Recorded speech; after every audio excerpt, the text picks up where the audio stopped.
De retour à l'émission.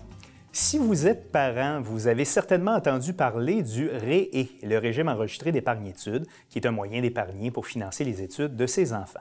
Mais les REE sont des produits complexes dont les règles de fonctionnement sont souvent mal connues. Alors, pour démystifier tout cela, nous recevons pour nos conseils citoyens de la semaine Émilie Lorrain-Dansereau de la CEF du Nord de Montréal. Bonjour Émilie. Bonjour. Re-bienvenue au bulletin. Merci. Alors, en quoi un REE peut être avantageux? Bien, c'est sûr que nous, à la CEF du Nord, on pense que les études postsecondaires devraient être gratuites pour permettre à tout le monde de faire des études, peu importe son revenu ou celui de ses parents, ou à tout le moins que l'accès aux études devrait être assuré collectivement par l'État à travers un programme principalement de bourse. Mais malheureusement, pour l'instant, ce n'est pas le cas et on sait que les études universitaires, ou en fait postcollégiales, peuvent coûter très cher. Alors, si vous avez l'intention d'épargner pour les études de vos enfants, bien, un REE, ça peut être un véhicule de placement intéressant parce qu'il permet d'accéder à des subventions gouvernementales. Au Québec, il existe 3 subventions. Il y a les bons d'études canadiens, les subventions canadiennes pour l'épargne-études et l'incitatif québécois à l'épargne-études. Plus notre revenu est faible, plus le montant des subventions qu'on peut recevoir va être élevé. Donc, on n'a pas besoin à ce moment-là de cotiser nous-mêmes si on a vraiment très peu de revenus. On demande, par exemple, le bon d'études canadien et on l'obtient. On est en mesure déjà de le mettre en placement pour générer des revenus pour les études de nos enfants. Exactement. C'est un des avantages des REE, c'est qu'on n'est pas nécessairement obligé de cotiser pour avoir le bon d'études canadien qui peut être de 2 000 $, donc ça peut être intéressant quand même. Oui. Toutefois, il faut s'informer comme il faut sur les conditions du régime auquel on souscrit parce que ce n'est pas tous les régimes qui permettent d'obtenir cette subvention-là. Puis il y a des régimes qui demandent des cotisations régulières, donc ça enlève un peu un des avantages du bon d'études canadien. Ça devient peut-être un peu plus difficile pour les gens qui ont moins de revenus.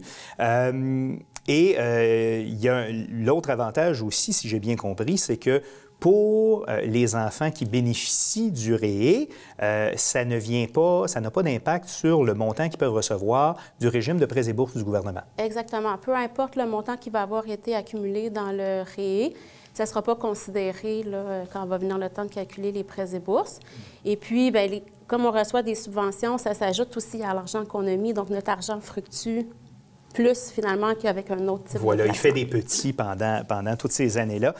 Il y a plusieurs institutions financières. Il y a aussi des entreprises qui sont spécialisées dans le domaine qui offrent aux parents de souscrire à des REE. Est-ce que vous avez quelques conseils pour nous pour bien choisir notre véhicule, notre REE? Oui. Bien, avant d'abord de même penser à cotiser, il faut déterminer quelle somme on est capable d'épargner. Donc, il faut faire son budget. Calculer nos revenus, nos dépenses sur une base annuelle pour voir si on est en mesure de le faire. Et dans le fond, un projet d'épargne devrait être fait uniquement si nos revenus dépassent nos dépenses. Ensuite, bien, il faut évaluer aussi le montant qu'on a besoin d'économiser. Et finalement, il faut se renseigner sur les différents types de REE disponibles. Vous l'avez dit, il y en a différentes sortes. Il existe 3 régimes, les régimes familiaux, les régimes individuels et les régimes collectifs, qui sont ceux desquels il faut se méfier. Ah, OK. Faire plus attention. Pourquoi il faut se méfier de ces régimes collectifs-là? Bien, les régimes collectifs, c'est ceux qui sont proposés par les fondations privées. Puis il y a différentes raisons pourquoi il faut y faire attention. D'abord, dans le cas des régimes individuels et familiaux, c'est vous, la personne qui cotisez, qui va déterminer le montant des cotisations et la fréquence aussi à laquelle on veut faire ces cotisations-là. Avec les régimes collectifs, ça fonctionne autrement. Donc, les cotisations vont se faire sous forme d'achat de parts, qu'on appelle des fois plans. Donc, c'est le fournisseur du régime qui va imposer le montant et la fréquence. Donc, ça peut devenir problématique assez rapidement parce que pour garder notre régime ouvert, il faut faire nos cotisations. Donc, il faut bien comparer avant de faire notre choix. En terminant, il nous reste très peu de temps. Si on a à avoir en tête quelques questions qu'on doit poser lorsqu'on magasine pour un REE, quelles sont ces questions-là? Bien, on devrait se demander c'est quoi les institutions d'enseignement et les programmes qui sont reconnus. Qu'est-ce qui arrive si mon enfant, finalement, décide de ne pas faire d'études postsecondaires ou décide de s'inscrire à un programme qui n'est pas reconnu? Est-ce que je vais perdre les revenus de placement? C'est quoi les conséquences d'un arrêt, même temporaire, des cotisations? À la CEF, on voit souvent des gens qui vont faire le choix de couper dans leurs besoins de base, médicaments, alimentation, parce qu'ils ne veulent pas fermer leur régime, parce qu'ils ont peur de perdre les intérêts qu'ils ont accumulés.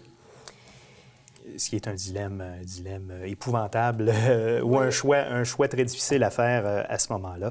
Donc, si vous aviez un conseil en terminant à nous donner, quel serait ce conseil-là? Bien, ça serait de s'informer comme il faut avant de souscrire au REA pour comparer les différents produits, évaluer notre capacité financière aussi pour être sûr qu'on est en mesure de cotiser.